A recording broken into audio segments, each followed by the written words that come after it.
Everyone, welcome back to Andy on Crime. Today we're going to look at the case of Gary Glitter, the disgraced glam rocker from the 1970s and 80s. Gary Glitter was convicted in February 2015 of a number of serious sexual offences against children. In this video we're going to look at why the judge was restricted in the sentencing of Gary Glitter because his offending took place before the 1st of May 2004. We'll also look at how judges in general deal with sentencing of historical sexual offending. And then finally we'll look at Gary Glitter and what might happen to him now that he's been released from prison, having served 8 years of a 16-year sentence. I hope you enjoyed the video. In February 2015, Gary Glitter was convicted following a trial of 6 offences against 3 victims. Against his first victim, he was convicted of attempted rape of an 8-year-old girl. Against his second victim, he was convicted of sexual intercourse with a girl under the age of 13, as well as 2 counts of indecent assault against her. And against his third victim, he was convicted of 2 counts of indecent assault with a child under the age of 13. For his crimes, he was sentenced to 16 years imprisonment, which were made up as follows.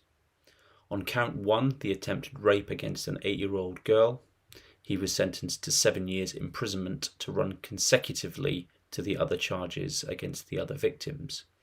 On charges 3, 4 and 6, that being the 2 counts of indecent assault and 1 count of sexual activity with a child under 13, he was sentenced to 4 years concurrently on the indecent assault charges and 8 years imprisonment on the sexual activity with a child to run consecutively to count 1.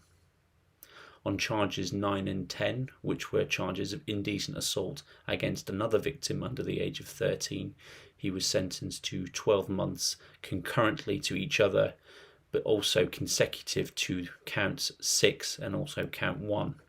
This brought a total of 16 years, made up of 7 years for the attempted rape, 8 years for the sexual activity with a child under 13, and then 12 months for the indecent assault charge against the third victim.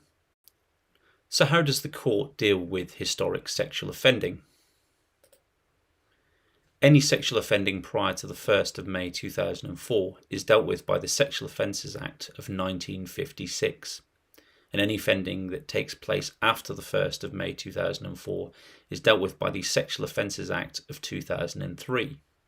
When the Sexual Offences Act came into force, it abolished the previous Sexual Offences Act of 1956 and made a significant number of changes to sexual offences.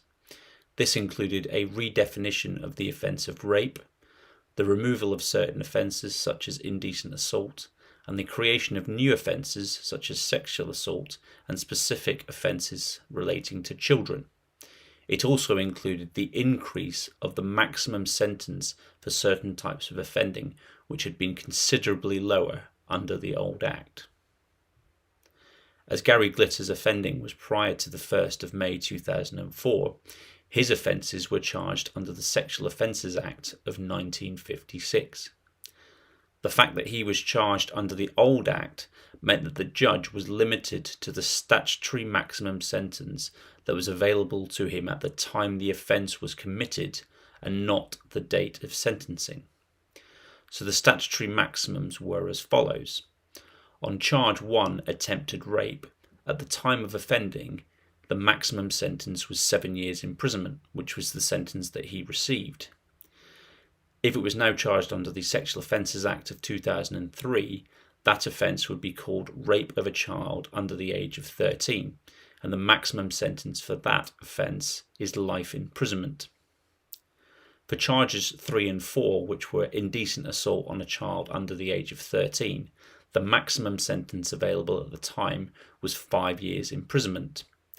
This offence would now be called assault of a child under the age of 13 by penetration, and the maximum sentence for that offence is life imprisonment. Charge 6 was sexual activity with a child under the age of 13 years, and that was an offence which attracted a punishment of life imprisonment. That offence would now be called rape of a child under the age of 13, as with charge 1, and that's punishable by life imprisonment. So there was no change in relation to charge 6. And then for charges 9 and 10, indecent assault on a child under the age of 13, the maximum sentence for that offence was one of 5 years. That offence would now be categorised as sexual assault of a child under the age of 13, and the maximum sentence under the Sexual Offences Act 2003 is 14 years imprisonment. So as you can see, had Gary Glitter been charged under the Sexual Offences Act 2003 if his offending was after the 1st of May 2004, the statutory maximums and the offences that he would have been charged with would have been significantly different to what he was charged with under the Sexual Offences Act of 1956.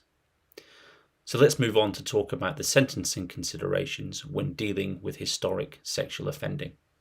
When it comes to sentencing defendants for historic sexual offending, whilst judges are limited to the statutory maximum that was available at the time, they are required to have regard to the current sentencing guidelines.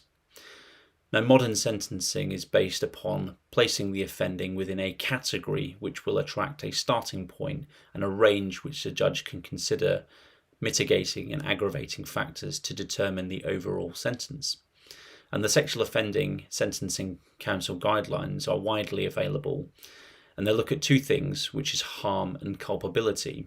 And this is based on factors outlined in that document, which will place it either in a higher or lower category and higher or lower harm. In the case of Gary Glitter, on charge 1, the judge said at the time of sentencing that he could not impose a higher sentence than 7 years. When we look at the sentencing guidelines for rape of a child under the age of 13, I would submit that this is a Category 3A offence on the basis that there was an abuse of trust by Gary Glitter. And if we look at the starting point under that charge, the starting point is one of 10 years.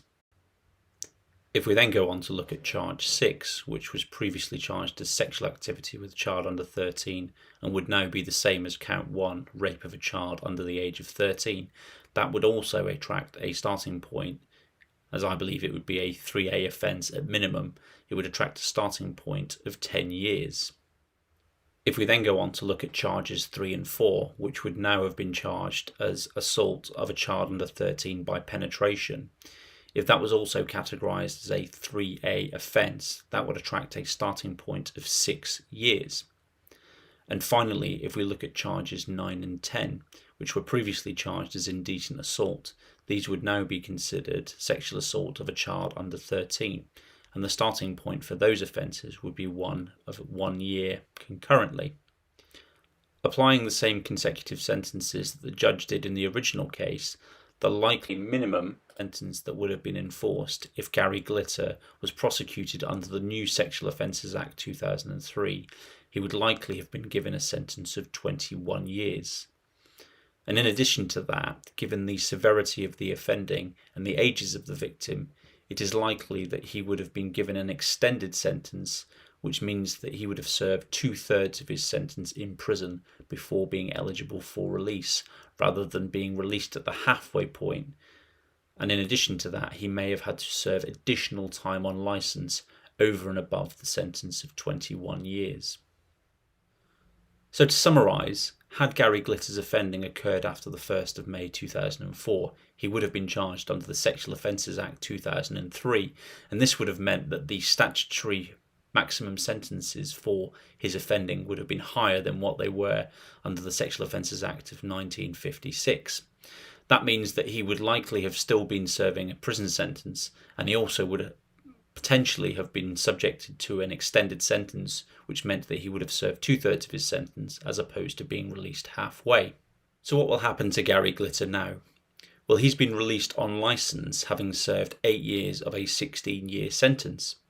He will likely be subjected to a number of conditions that have been imposed by the probation service, and this can include things like not to have any contact with children under the age of 16, a curfew, an exclusion from certain places such as a school, and he almost certainly is having his phone and internet usage monitored.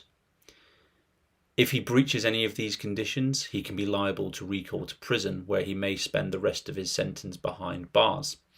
And if he is arrested or convicted of any further offences, he will almost certainly be recalled and have to serve the remainder of his sentence behind bars.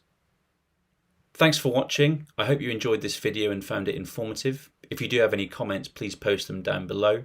If you did enjoy the video, please consider giving it a like. And if you'd like to see more, please subscribe to my channel where I do more reviews such as this. And I also post criminal shorts on aspects of criminal law, criminal offences and criminal procedure. Thanks for watching. Take care.